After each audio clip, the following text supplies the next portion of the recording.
વિદ્યાર્થી મિત્રો નમસ્કાર, ઓમ શાંતિ। તો આજે આપણે સરળ અધિચ્છદ પેશીના વિવિધ પ્રકારો વિશેની ચર્ચા કરીશું। તો છેલ્લે આપણે પહેલા લેક્ચરની અંદર એવી વાત કરી મિત્રો કે ભાઈ પ્રાણીઓની અંદર 4 પ્રકારની મુખ્યત્વે પેશી હોય છે: અધિચ્છદ પેશી, સંયોજક પેશી, સ્નાયુ પેશી અને ચેતાપેશી।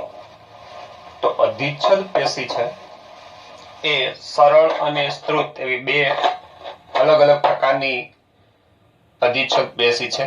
સંયુક્ત અધિચ્છદ પેશી અને સરળ અધિચ્છદ પેશી કહેવાય છે। તો પહેલા આપણે સરળ અધિચ્છદ પેશી અને તેના વિવિધ પ્રકારોની ચર્ચા કરીએ। તો પ્રશ્ન છે, સરળ અધિચ્છદ પેશીના વિવિધ પ્રકારો વર્ણવો। તો કોષોના રચનાત્મક રૂપાંતરને આધારે, ખાસ કરીને એના કોષોના આકારને કારણે સરળ અધિચ્છદ પેશી 3 પ્રકારની છે: લાદીસમ અધિચ્છદ, ઘનાકાર અધિચ્છદ અને સ્તંભાકાર અધિચ્છદ પેશી। તો પહેલા વાત કરીએ આપણે લાદીસમ અધિચ્છદ પેશીની। તો લાદીસમ અધિચ્છદ પેશીનું સ્થાન ક્યાં હોય મિત્રો? રુધિર વાહિનીઓની દિવાલમાં, એટલે કે રુધિરનું વહન કરતી જે નળીઓ હોય છે એની દિવાલમાં હોય છે। પછી ફેફસાના વાયુકોષ્ઠમાં, બાઉમેનની કોથળીની દિવાલમાં, આ 3 મતલબ કે આ સ્થાને લાદીસમ અધિચ્છદ પેશીઓ આવેલી હોય છે: રુધિર વાહિનીની દિવાલમાં, ફેફસાના વાયુકોષ્ઠમાં અને બાઉમેનની કોથળીમાં। એની રચના જોઈએ તો કે અનિયમિત કિનારી ધરાવતા ચપટા કોષોના એક પાતળા સ્તરની બનેલી છે। મિત્રો, સરળ અધિચ્છદ પેશીની લાક્ષણિકતા એક છે કે એક જ સ્તરની જાડાઈ હોય છે, એટલે કોષનું એક જ સ્તર હોય છે અને પાતળો હોય છે। બરાબર છે? આ બધી લાદીસમ અધિચ્છદ પેશી છે, બરાબર? અરે સરળ અધિચ્છદ પેશી છે, દરેકમાં કોષનું એક જ સ્તર હોય છે। પણ આજે લાદીસમ અધિચ્છદ કોષો છે, બરાબર? અહીંયા આકૃતિમાં જોઈ શકો છો, આ લાદીસમ અધિચ્છદના કોષો છે, એટલે આવી અનિયમિત કિનારી વાળા, બરાબર, અને ચપટા લાદી જેવા ગોઠવાય છે। આપણે જમીનની સપાટી ઉપર ફ્લોરિંગની અંદર જેમ લાદીના ટુકડાઓ જેમ ચોંટાડેલા હોય છે અને જે પ્રકારનો વ્યૂ દેખાય છે એ પ્રકારની કંઈક રચના થાય છે, લાદી જેવી રચના ગોઠવણી દેખાય છે, એટલે એને લાદીસમ અધિચ્છદ એવું નામ પડ્યું। તો કોષો લાદીની જેમ ગોઠવાયેલા હોય છે અને સપાટી પરથી જોતા કોષો બહુકોણીય દેખાય છે।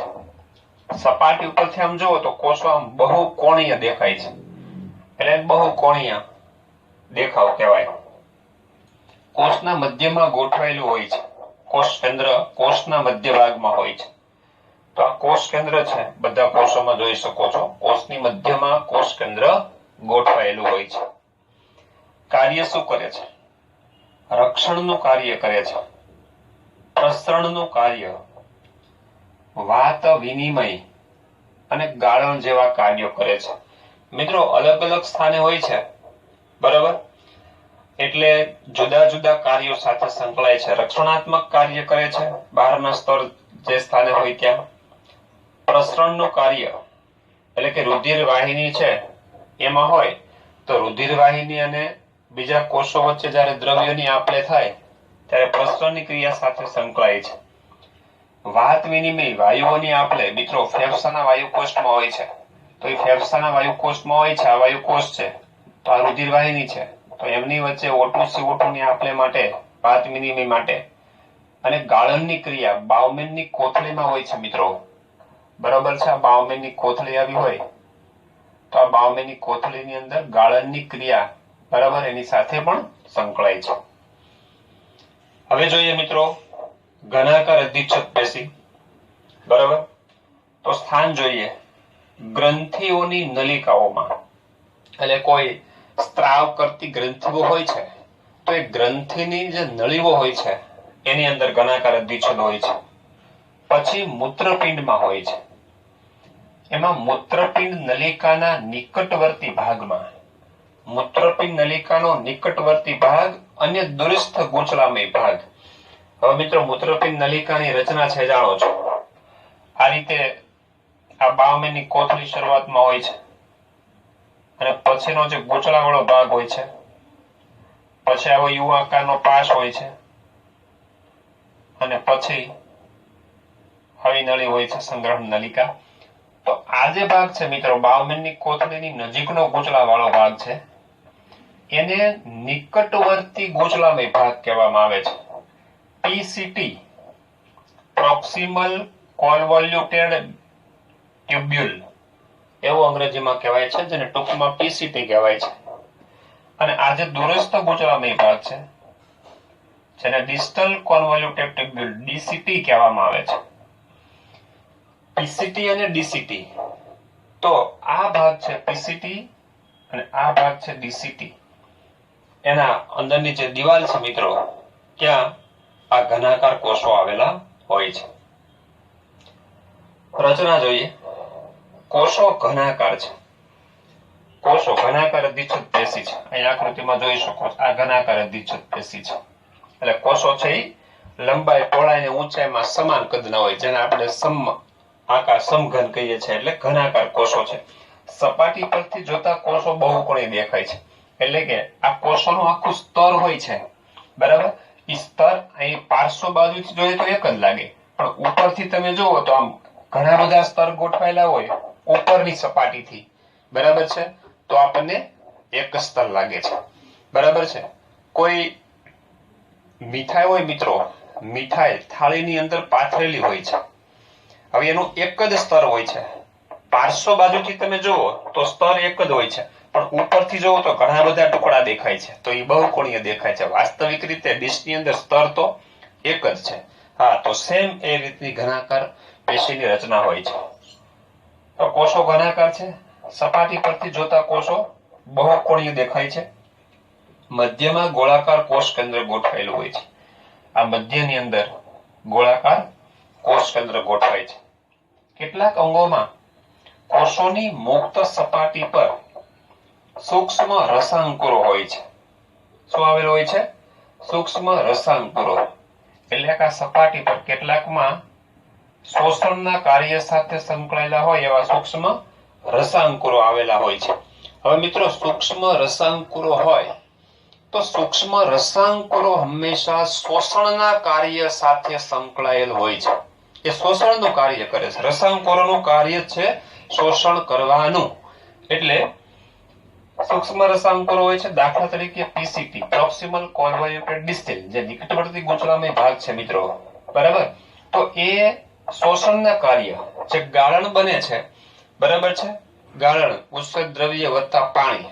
તો પાણી છે વધારાનું જે મૂત્રમાં ત્યાગ નથી કરવાનો એ બધું શોષણ કોણ કરી લે છે? પીસીટી. મતલબ કે અહીંયા આપણે સમજવાનું પીસીટી ના ઘનાકાર કોષો શોષણના કાર્ય સાથે સંકળાય એટલે ત્યાં સૂક્ષ્મ રસાંકુરો આવેલા હોય છે.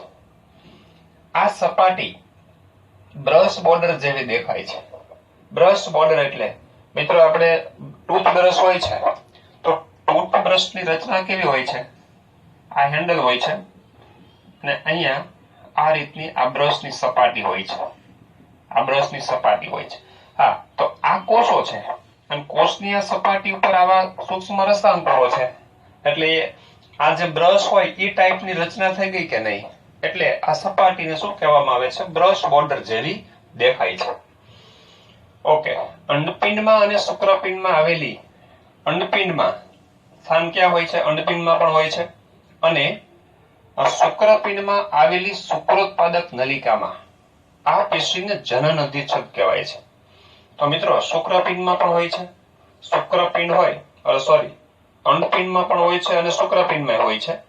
અંડપિંડની અંદર પણ સપાટી છે એ ઘનાકાર અધિચ્છદથી બનેલી છે અને શુક્રપિંડની અંદર શુક્રોત્પાદક નલિકા છે, એને આવેલા કોષો છે. તો બંનેમાં આ પેશી જ્યારે હોય ત્યારે એને જનન અધિચ્છદ તરીકે ઓળખવામાં આવે છે મિત્રો.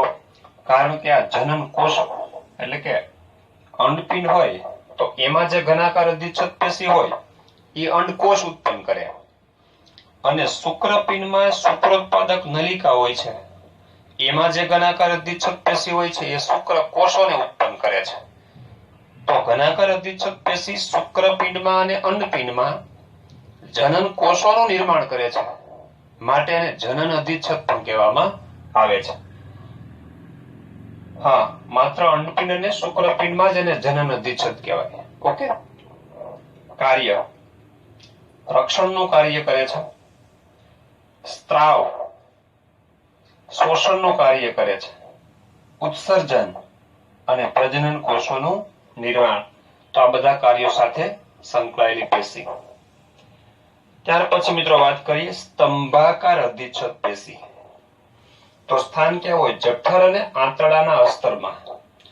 જઠર અને આંતરડાનું અસ્તર એટલે અંદરની જે દિવાલ હોય છે, તો જઠર અને આંતરડાની દિવાલમાં સ્તંભાકાર અધિચ્છદ હોય છે. તે જઠર ગ્રંથિઓ, આંતર ગ્રંથિઓ અને સ્વાદુપિંડ ખંડિકાઓ બનાવે છે. હવે મિત્રો જઠરમાં હોય તો જઠરની અંદર જાણો છો મિત્રો, જઠરની દિવાલમાં જઠર ગ્રંથિઓ હોય છે. આ જઠર હોય તો જઠરની દિવાલની અંદર આવી જઠર ગ્રંથિઓ હોય છે, જે મિત્રો જાણો છો તમે જઠર રસનો સ્ત્રાવ કરે છે. આંતરડાની અંદર આંત્ર ગ્રંથિઓ હોય છે અને સ્વાદુપિંડની અંદર સ્વાદુપિંડ ખંડિકાઓ હોય છે, જે સ્વાદુ રસનો સ્ત્રાવ કરે છે. આંત્ર ગ્રંથિઓ છે આંતરડાના અંદર આવેલી હોય છે, જે આંત્ર રસ ઉત્પન્ન કરે છે, અને જઠર ગ્રંથિ છે એ જઠર રસ ઉત્પન્ન કરે છે. તો ત્યાં તેને ગ્રંથીય અધિચ્છદ કહેવામાં આવે છે. તો ગ્રંથિની અંદર જ્યારે આ પેશી આવેલી હોય મિત્રો, ત્યારે એને શું કહેવામાં આવે છે? ગ્રંથીય અધિચ્છદ પેશી કહેવામાં આવે છે. એટલે કે સ્તંભાકાર અધિચ્છદ પેશી એ જઠરમાં આંત્ર ગ્રંથિ અને સ્વાદુપિંડ ખંડિકામાં આવેલી હોય ત્યારે એ સ્ત્રાવી કાર્ય કરે છે, ગ્રંથિઓના સ્ત્રાવી કાર્ય કરે છે. એટલા માટે એને શું કહેવામાં આવે છે? ગ્રંથીય અધિચ્છદ કહેવાય છે. પિત્તાશયમાં પણ હોય છે અને પિત્ત નલિકાની દિવાલમાં પણ હોય છે. રચના જોઈએ. કોષો લાંબા અને પાતળા હોય છે. હવે સ્તંભાકાર અધિચ્છદ પેશી મિત્રો અહીંયા દોરેલી છે. આ કોષો છે લંબાઈ ધરાવે છે, પાતળા છે અને લાંબા છે. એટલે કોષોની લંબાઈ એટલે કે કોષોની લંબાઈ વધુ અને પહોળાઈ ઓછી હોય. તો કોષો લંબાઈ વધારે હોય, બરાબર છે, અને પહોળાઈ છે એ ઓછી હોય છે. એટલે કે કોષોની લંબાઈ અને પહોળાઈ છે એ ઓછી હોય છે, એટલે કોષો લાંબા અને પાતળા દેખાય છે. કોષો બાજુ બાજુમાં ગોઠવાયેલા હોય છે. આ કોષો જોઈ શકો છો, અહીંયા કોષો દર્શાવ્યા છે, એકદમ નજીક નજીક છે, બાજુ બાજુમાં છે. અને કોષોની મુક્ત સપાટી સહેજ પહોળી હોય છે. હવે આ કોષોની મુક્ત સપાટી કઈ કહીશું મિત્રો? આ કોષો છે જાણો છો મિત્રો, એક અકોષીય આધાર કલા પર ગોઠવાય છે. તો આ આધાર કલા છે. તો આધાર કલા સાથે એક સપાટી તો અહીંયા જોડાયેલી હોય છે. તો આ સપાટીને આપણે શું કહીશું? મુક્ત સપાટી. એટલે કોષો આધાર કલા પાસે થોડાક સાંકડા અને ઉપર જતા મુક્ત સપાટીએ થોડા સહેજ પહોળા બને છે, અને મુક્ત રસાંકુરો પણ ધરાવે છે. બરાબર? એટલે કે આ સપાટી પર ક્યારેક આવા મુક્ત રસાંકુરો પણ આવેલા હોય છે, સૂક્ષ્મ રસાંકુરો આવેલા હોય છે, જે શોષણના કાર્ય સાથે સંકળાયેલ રચના છે. કોષ કેન્દ્ર લંબગોળ હોય છે. હવે અહીં જોઈ શકો છો મિત્રો, કોષ કેન્દ્ર છે લંબગોળ હોય છે. બરાબર છે? કોષ કેન્દ્ર છે લંબગોળ પ્રકારનું હોય છે. કોષના તલસ્થ ભાગે, કયા ભાગે ગોઠવાય છે મિત્રો? કોષના તલસ્થ. કોષનો તલસ્થ ભાગ એટલે આખો કોષ છે, એમાં નીચેનો ભાગ એને તલસ્થ ભાગ કહેવાય. બરાબર છે? આખા કોષના નીચેના ભાગે કોષ કેન્દ્ર છે, જોઈ શકો છો કોષમાં નીચેની તરફ છે, એટલે કયો ભાગ કહેવાય? તલસ્થ ભાગ. એટલે કોષ કેન્દ્ર કોષના તલસ્થ ભાગે ગોઠવાયેલું હોય છે અને લંબગોળ હોય છે. જઠર અને આંતરડાની દિવાલમાં આ પેશી શ્લેષ્મ સ્તર બનાવે છે.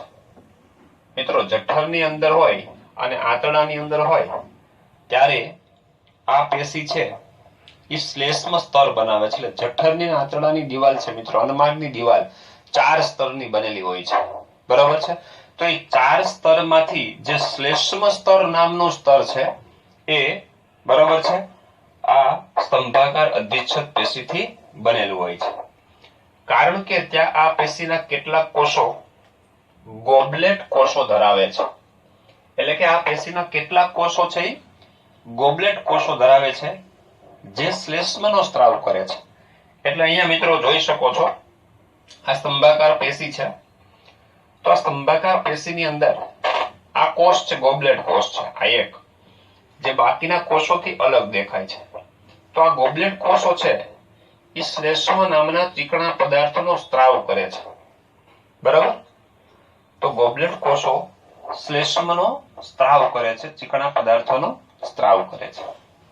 કાર્ય: રક્ષણાત્મક કાર્ય, શોષણનું કાર્ય, અને આ કોષો જાણો છો મિત્રો, હમણાં જોઈ ગયા આપણે, શ્લેષ્મનો સ્ત્રાવ કરે છે એટલે કે સ્ત્રાવના કાર્ય સાથે સંકળાયેલી પેશી છે.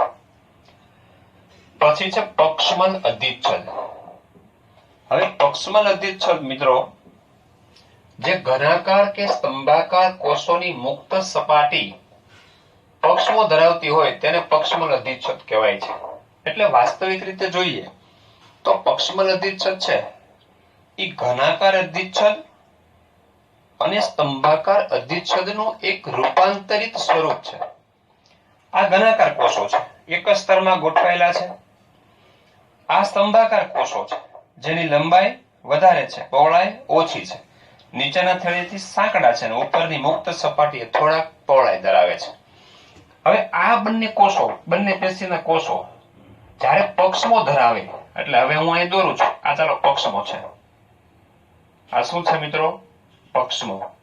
તો ઘનાકાર અધિચ્છદ પેશી જ્યારે એની સપાટી પર આવા પક્ષમો ધરાવે ત્યારે આ પેશીને મિત્રો પક્ષમલ અધિચ્છદ પેશી કહેવાય છે. એવી રીતે અહીંયા પણ જોઈ શકો છો આ પક્ષમો દોરેલા છે. બરાબર? તો સ્તંભાકાર પેશી છે એ પણ જેની મુક્ત સપાટી પર પક્ષમો ધરાવે ત્યારે એને પણ પક્ષમલ અધિચ્છદ કહેવાય છે. તો વાસ્તવિકતા શું થઈ? આ ઘનાકાર અધિચ્છદ પેશી છે, આ સ્તંભાકાર અધિચ્છદ પેશી છે, પણ એની સપાટી પર જ્યારે પક્ષમો હોય ત્યારે તેને શું કહેવામાં આવે છે? પક્ષમલ અધિચ્છદ કહેવામાં આવે છે. તો માત્ર અને માત્ર ઘનાકાર અને સ્તંભાકાર અધિચ્છદનું એક રૂપાંતરિત સ્વરૂપ છે. ઓકે. શ્લેષ્મનો સ્ત્રાવ કરતા ગોબલેટ કોષો પણ પક્ષમલ અધિચ્છદમાં જોવા મળે છે. એટલે કે આ સ્ત્રાવ કરતા કોષો છે, ગોબલેટ કોષો, એ પણ પક્ષમલ અધિચ્છદમાં હોય છે. પક્ષમો છે તાલબદ્ધ હલનચલન કરે છે. પક્ષમોનું કાર્ય મિત્રો જાણો છો તમે, તો પક્ષમો છે તાલબદ્ધ ક્રમશઃ હલનચલન કરે છે. તેથી તેના સંપર્કમાં આવતા દ્રવ્યોનું ચોક્કસ દિશામાં વહન કરે છે. ચોક્કસ દિશામાં વહન કરવું એટલે કોઈ નળીઓની અંદર હોય અને નળીઓની અંદર જે વહન પામતા ઘટકો હોય એને પક્ષમલ અધિચ્છદ, આ પક્ષમો છે હલનચલન દ્વારા શું કરે છે? એને યોગ્ય દિશામાં ધકેલે છે. સ્તંભાકાર પક્ષમલ અધિચ્છદ. બરોબર છે? સ્તંભાકાર પક્ષમલ અધિચ્છદ ક્યાં હોય? શ્વાસ વાહિકાઓમાં હોય છે. હવે શ્વાસ વાહિકાઓ છે મિત્રો ફેફસામાં હોય છે, અને બીજું છે અંડવાહિનીના અંત સપાટીમાં હોય છે. તો શ્વાસ વાહિકાઓમાં હોય છે અને અંડવાહિનીની અંત સપાટીમાં આવેલ હોય છે, જે અંડકોષના યોગ્ય દિશામાં વહન માટે જવાબદાર છે. એટલે કે અંડપિંડની અંદરથી ઉત્પન્ન થયેલો અંડકોષ ગર્ભાશય તરફ ક્રમશઃ વહન પામે. બરાબર? તો એ કાર્ય સ્તંભાકાર પક્ષમલ અધિચ્છદનું છે. ઘનાકાર પક્ષમલ અધિચ્છદ એટલે કે આવા કોષો તે મૂત્રપિંડ નલિકાના પીસીટી અને બીસીટી માં જોવા મળે છે. એટલે કે નિકટવર્તી અને દૂરસ્થ ગુચલામય ભાગમાં જોવા મળે છે, જે ગાળણ ને કે જેમાંથી મૂત્ર બનવાનું છે એવું ગાળણ છે એનું યોગ્ય દિશામાં વહન કરે છે. તો કાર્ય જોઈએ. સૂક્ષ્મ કણો કે શ્લેષ્મને ચોક્કસ દિશામાં ધકેલે છે.